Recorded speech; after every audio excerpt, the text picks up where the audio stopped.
Buenas, ta-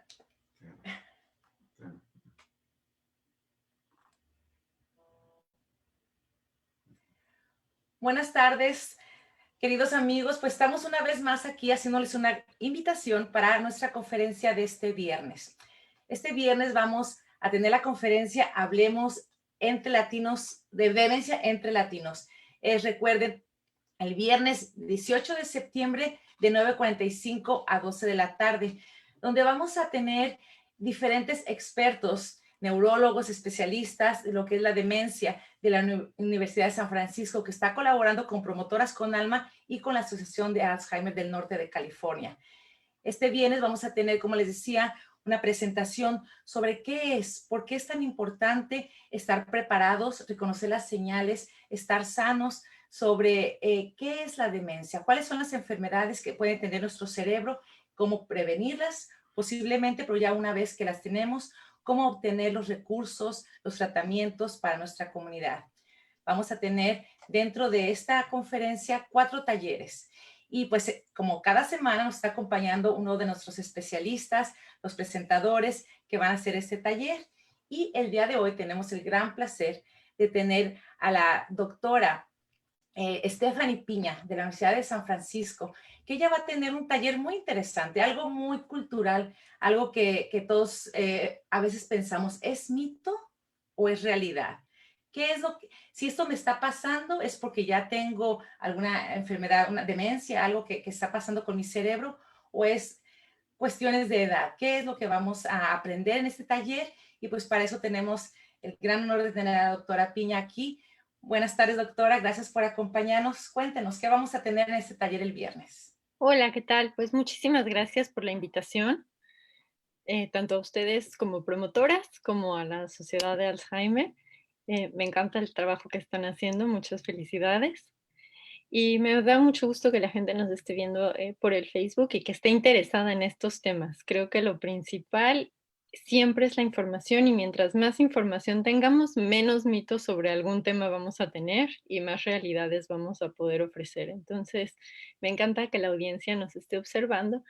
Y algunas de las cosas que vamos a tocar este viernes, para empezar, es si la pérdida de la memoria con la edad es un proceso normal o no. Es muy común, sobre todo en Latinoamérica, que creamos o que tengamos esta imagen de, bueno, no, ya se le están olvidando las cosas porque es viejito. Y entonces nunca hacemos nada al respecto. Vamos a estar aclarando de si esto es un mito, de si esto es una realidad, si es correcto, si no es correcto. Y muy de la mano de esto, vamos a también estar platicando acerca de si el Alzheimer y otras demencias son enfermedades solo de personas mayores. Porque también muchas veces cuando escuchan acerca de, ay, bueno, no, es que esto es sobre demencia, eso es algo que se asocia a la edad, y volvemos a lo mismo, solamente a la gente que tiene muchos años se le olvidan las cosas. Una probadita de realidad es que no nada más a las personas que tienen edad avanzada se les pueden olvidar las cosas. Hay muchas formas de Alzheimer, muchas formas de otras demencias que inician antes en la vida. Y estar al pendiente, reconocer los signos, reconocer cuáles son los datos de alarma en edades más jóvenes también nos ayuda a tener diagnóstico, pues, más temprano.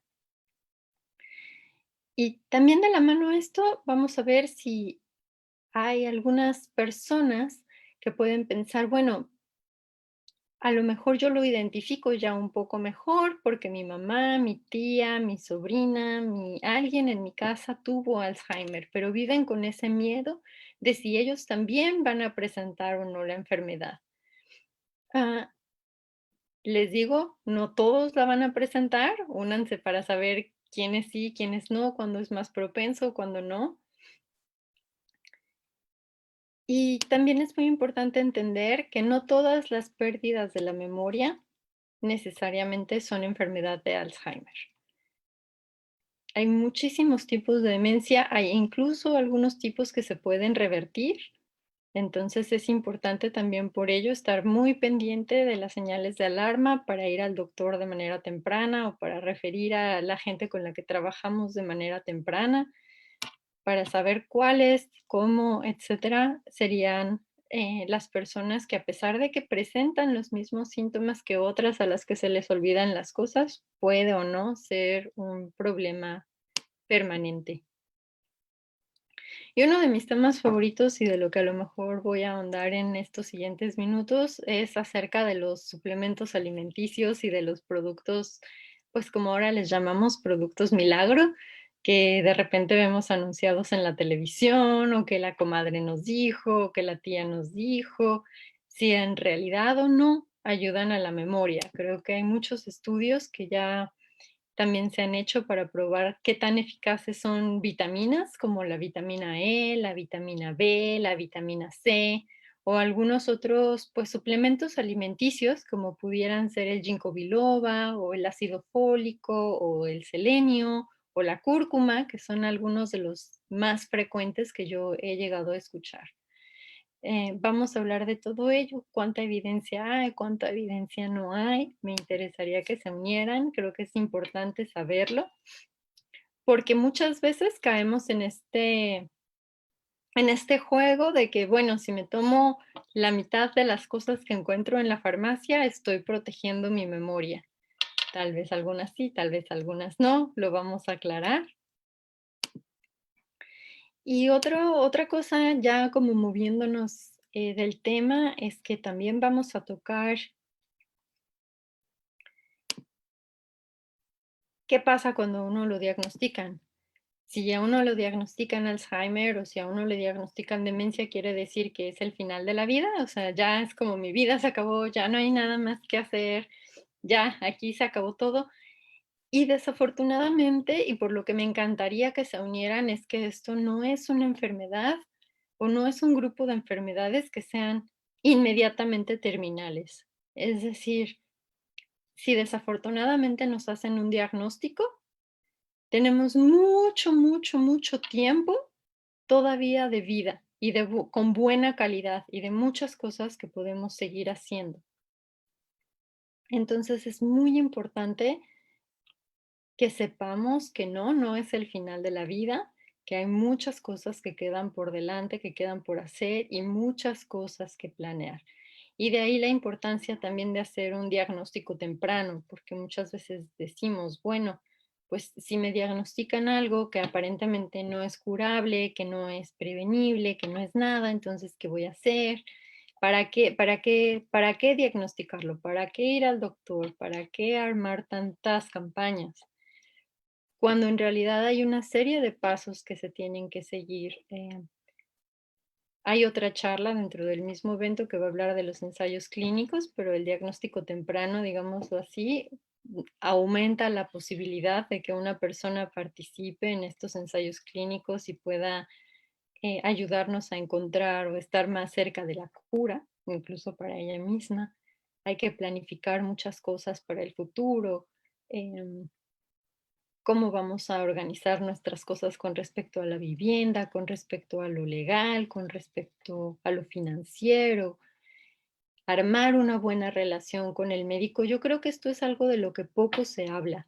Cuando nosotros tenemos un diagnóstico de Alzheimer, nosotros creemos que, bueno, vamos a ir al doctor, ya no nos dijo nada, o nos dice que no hay nada que hacer, ya me voy a casa y no vuelvo a regresar. Yo creo que al contrario, cuando a un participante o a un paciente lo diagnostican con Alzheimer, es el momento, mientras más temprano construyan una relación sólida con el médico, más los va a ir pudiendo ayudar y mejor a lo largo del camino, porque la persona va a tener más oportunidad de compartir quién es, de qué desea, de qué le gustaría, de qué opciones le gustaría tomar en un futuro en la vida, y esto es sumamente importante.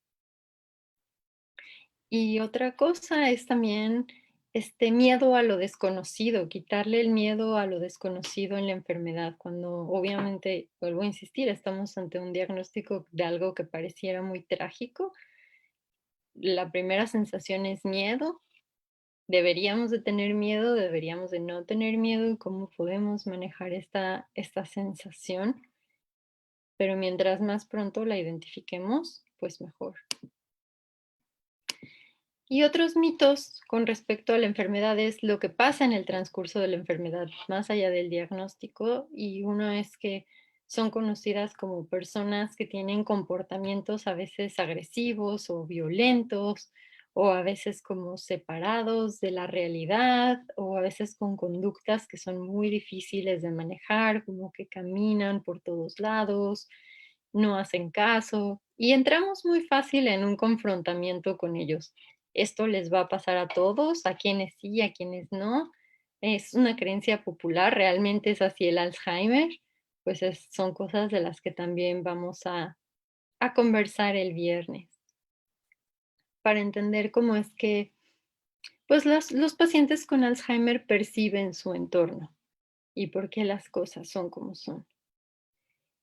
Y finalmente, pues me gustaría comentar que como ya después de que se habla de diagnóstico, de tratamiento, de prevención, creo que este tipo de pláticas, más allá de todo, aunque no tengamos a nadie con Alzheimer, aunque no conozcamos a nadie, aunque nosotros digamos, no, no, a mí no me va a dar nunca, etcétera, etcétera, etcétera, creo que es muy importante conocerlo porque a lo largo de nuestra vida, con lo importante que es esta epidemia, la posibilidad de que en nuestro camino nos topemos a alguien con Alzheimer va incrementando día con día. Y muchas veces no es nada más cómo vive el paciente la enfermedad, cómo vive la familia la enfermedad, sino nosotros como sociedad, cómo involucramos a las personas que tienen esta enfermedad o no. Y creo que mientras más tengamos el mito de la enfermedad, menos podemos incluirlos, menos podemos hacerles accesibles el mundo en general. Y es muy importante por esto para todos, porque la probabilidad de que nos encontremos a alguien y necesitemos información de cómo comportarnos, de cómo incluirlos, de cómo hacer más accesibles los servicios de atención y de apoyo, no nada más para el paciente, sino para sus familiares y para la sociedad que lo rodea, es muy, muy, muy importante. Creo que esos serían como los puntos más importantes que vamos a tocar. Me encantaría hacerles la invitación, me encantaría que nos acompañaran para que los pudiéramos desglosar juntos, nos pudieran hacer preguntas, salieran más mitos, resolviéramos las dudas, etcétera. No, pues en este poquito tiempo, cuánta información, doctora, muchísimas gracias. Y dijo bastantes cosas muy interesantes, ¿no? Realmente si tenemos la información, sabemos si es un mito o una realidad, podemos desde ayudarnos en nuestra salud mental cuando algo está pasando, para quitarnos ciertas cargas o para realmente afrontar las cosas que se vienen. Yo tengo una curiosidad, ya que usted es latina y me da cosa de decirte de usted, pero pues doctora, ¿verdad? Pero tan jovencita, estoy emocionada de latina, en este departamento de investigación de la universidad, hablando exactamente del cerebro de los latinos. ¿Hay alguna diferencia entre lo que usted ha observado de los latinos al resto del mundo en cuanto a lo que es la demencia, algo que nos pudiera contar? Bueno, más que en realidad que haya una diferencia en cuanto al cerebro de un latino contra el cerebro de alguien que pertenece a algún otro grupo, biológicamente no. Pero el cómo llegamos a la enfermedad, ¿por qué somos más susceptibles los latinos a tener este tipo de problemas de memoria? En eso sí hay una enorme diferencia que es mucho más por la cultura que por el lugar en donde nacemos, que es por cómo nos criamos, por cómo nos educamos, por qué hábitos de vida adquirimos. Em, no es lo mismo, a lo mejor alguien que vive en el Mediterráneo y que come salmón todos los días y nueces y aceite de oliva, a lo mejor a los latinos que, al menos yo que soy de México, que sí tacos, comida como con grasa, Las gorditas, todo esto. exacto, exacto, gorditas, quesadillas fritas, ¿no? A Y las 11 de la noche, con crema encima. Entonces, sí, como que salsita. y todo esto lo vemos desde un contexto como de amor, me explico, o sea, todas estas cosas simbolizan cosas que nos llenan de amor. Entonces, el tener malos hábitos y asociarlos con algo positivo es muy peligroso para nuestra cultura. La comida es deliciosa, indudablemente, y podemos comerla toda, pero hay que comerla con moderación. Esta cultura como del poco ejercicio y que estamos ya acostumbrados a voltear alrededor y ver que, ay, bueno, todos somos gorditos, ya no importa, es otro problema muy, muy grande en los latinos. Digo, Latinoamérica es de las regiones con más diabetes, con más obesidad en el mundo, y aquí en Estados Unidos, uno de los grupos principales en los que se presentan estos problemas son latinos. Entonces, todo lo que afecta al corazón afecta también al cerebro. Esas diferencias muy grandes sí las he observado. Muchísimas gracias. Creo que nos queda más claro y saber, no es que haya diferencia en nuestro cerebro, pero en nuestros hábitos. Y por eso es tan importante la participación de usted. Yo quiero agradecerle de antemano, no solamente por la presentación que nos va a dar este tiempo el viernes, pero por todo el esfuerzo a nivel mundial. Se está estudiando este cerebro, el cerebro de los latinos, cómo es que llegamos a esta enfermedad. Y pues durante esta conferencia vamos a hablar bastante de cómo podemos participar en estos estudios. Muchísimas gracias, doctora. Nos vemos el viernes. Recuerden, pues voy a dar algunos datos ahorita de más detalles de la conferencia. La doctora va a estar presentando lo de mitos y realidades sobre el envejecimiento. Muchísimas gracias, doctora. Y pues nos vamos a quedar aquí con más información. Nos vemos el viernes. Muchas Pues gracias. bueno, ya vieron, una vez más mi corazón se hincha, ¿verdad? De la emoción de ver a esta doctora tan joven y los doctores que nos van a estar participando el viernes en los 4 talleres son de jóvenes, son latinos que están estudiando nuestro cerebro. Vamos a tener entonces, recuerden, una plenaria donde vamos a hablar cuáles son los diferentes tipos de demencia. Esa es la plenaria donde todos vamos a poder estar participando, el grupo grande. Vamos a entender con el doctor Sergio Lanata. Él nos va a hablar sobre qué es los diferentes tipos, qué es la demencia, qué enfermedades vienen, qué es lo normal o no. Después van a poder escoger uno de los 4 talleres donde vamos a tener el de mitos y realidades, que ya hablamos un poquito ahorita más con la doctora Piña, también las conversaciones sobre demencia. Ya una vez que tenemos o que sospechamos que tenemos, ya fuimos diagnosticados, cómo hablar con nuestros familiares, cómo hablar con el doctor, cómo obtener y tener todos estos datos necesarios para estar más tranquilos nosotros y nuestros familiares. El tercer taller es los recursos que existen y cómo navegarlos. Hay muchas cosas que nos pueden ayudar desde ejercicio, alimentación, tratamientos, grupos de apoyo. Así que vamos a tener un taller donde vamos a hablar sobre esto, todos los recursos que existen. Y el cuarto taller va a ser sobre las actualizaciones en las investigaciones para los latinos. Como les decía, este grupo de doctores de la Universidad de San Francisco han estado estudiando lo que es nuestro cerebro, el cerebro y nuestros comportamientos, que nos lleva a la demencia, que es cómo podemos minimizar o poder sobresalir más saludablemente estas síntomas, estas enfermedades. Así es que 4 talleres este viernes. Por favor, inscríbanse. Aquí vamos a tener el enlace para que se inscriban. Tienen que elegir un solo taller y pues la plenaria va a estar ahí para todos. Viernes 18 de septiembre de 9:45 a 12 de la tarde. Los esperamos.